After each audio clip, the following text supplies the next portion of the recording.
That's a work entitled Sonata for Sonic Network Number 2 from an expat Australian artist called Benjamin Skepper, and very shortly I'll be chatting via phone to Benjamin. The work is part of Sight and Sound, Music and Abstraction in Australian Art. Sight and Sound is an exhibition that explores the intersection between music and abstract art in Australia from the early 20th century right through until contemporary practice. Amidst myriad visual artists sits a site-specific sound installation from Michael Grave and music scores from Tokyo-based Australian composer Benjamin Skepper. So to tell us a little bit more about Sight and Sound, it's with pleasure that I welcome via the telephone Benjamin Skepper. Benjamin, thanks very much for calling through this afternoon. Welcome to Triple R. First of all, tell me, when did you leave Australia and why? Okay, so I left Australia coming up to 2.5 years ago it is now, and my heritage includes many different countries, but one of them is Japan. And my grandmother's Japanese, and I moved over to Japan for many reasons. One, to search for my roots, and also to explore my artistic practice in a new country with new stimulation and new people and new creative people around me as well. So it's been a very quick 2.5 years since I left, but yeah, it's been really inspiring, and I think it's definitely pushed my work to a different level as to what I was creating before I left. And so before you left, were there specific people in Japan that you really wanted to seek out? Not in terms of, I wanted to call XYZ person and try and hook up with them in that sense, but more just be in Tokyo. And I visited Japan many times before, and hence my love for the country as well. But just the dynamism of Tokyo, I think, as well. It's such an extreme place. And I think there's probably part of my personality that really resonates with the extremity of the city as well.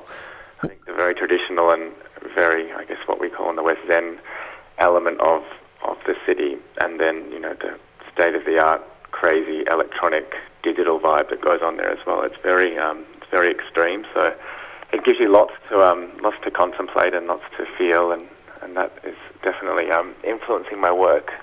And the people that I've met since I've been there have definitely had a great influence on my work, especially in my collaboration with fashion designers and couture dancers and Japanese graphic directors and soon-to-be filmmakers as well. So, yeah, it's been great to meet new people and also explore a part of myself that I wasn't able to tap being in Australia. So, yeah, it's been really good. Well, let's talk about that part of yourself. You mentioned things like the extremes and experimentation and so on. A lot of those things would seem incongruous with your very early background, which of course was in what we might consider purely classical music. When did your path start to diverge from that particular realm? Yeah, it's interesting you say that, because I guess I did grow up in a very classical realm. I started playing when I was less than 2 years old, I think, and I grew up with a lot of kids around town who had started at a similar age, so we all progressed through the Melbourne music system, I guess you would say, through private teaching and also through patronage from various benefactors in the Australian community. So I was playing, and what I've just started playing again in Tokyo is harpsichord at about 8 years of age. And so Sydney Bellier Meyer was a sponsor of the chamber ensemble that I was playing that in at the time. So I feel like I had, I guess, what you would call like a European composer's upbringing in a sense. But again, progressing through, and I started on piano, and then I picked up cello at about 12 years of age after I did my first international solo piano tour.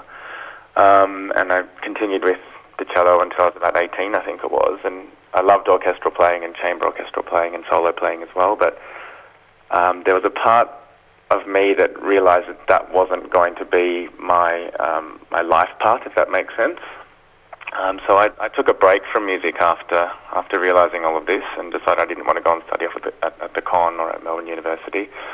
So I took a break from music and did a law degree in the middle, which was an interesting digression, but also travelled quite a lot as well throughout Southeast Asia and Japan especially, and I did a trip to Cambodia, and I was working on rice fields, and I all of a sudden had this urge to start playing a string instrument again, And I went to a market in Phnom Penh and picked up an instrument that's called a traw, which is like a two-stringed instrument with a bow in the middle of it, similar to an erhao in Chinese, I think they call it, and a kokyu in Japan, as we call it.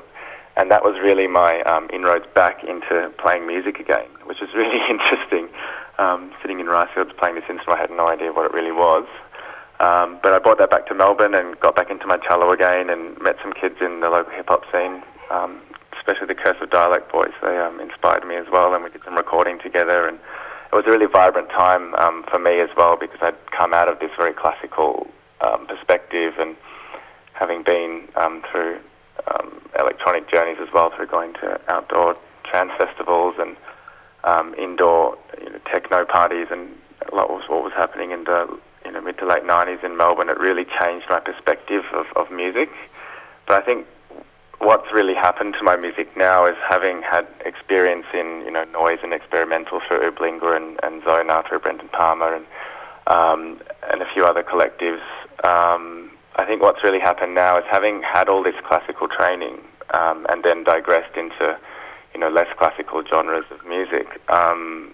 Really, all of those genres are now coming together in what I'm producing now. I feel like I've got to a point where I'm able to express a very strong foundation through the classical route, and obviously the theory that goes behind music and the laws of harmony and the laws of melody and all that you learn through that training, but then also the deconstruction of that through some of the other musical genres I've played in, and also, I guess, some of my own personal philosophies about the way I'd like to present my sound to the world as well.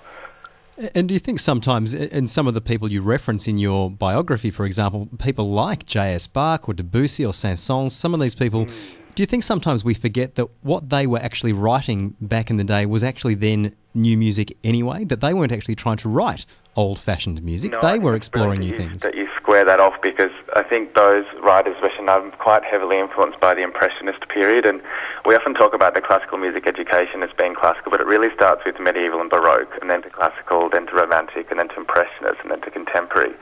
And if we look, for example, if I reference someone that I think a lot of people know as Brian Eno, a lot of these more contemporary composers, John Cage as well as another one, I think have all been heavily influenced by a lot of those late Romantic, early Impressionist composers who were really pushing the envelope in their particular time epoch that they were creating in, and that, I think, really spearheaded a new generation of approach to sound and composition and how that's presented to public as well. So definitely, a longer look back at history, you can really find out a lot more about where a lot of music now has, I think, been inspired by, and the freedom that we now have in our day and age to really create whatever we like without the upper pressures to have to write in a certain style or be in a certain way. I think we're very fortunate now to have that freedom.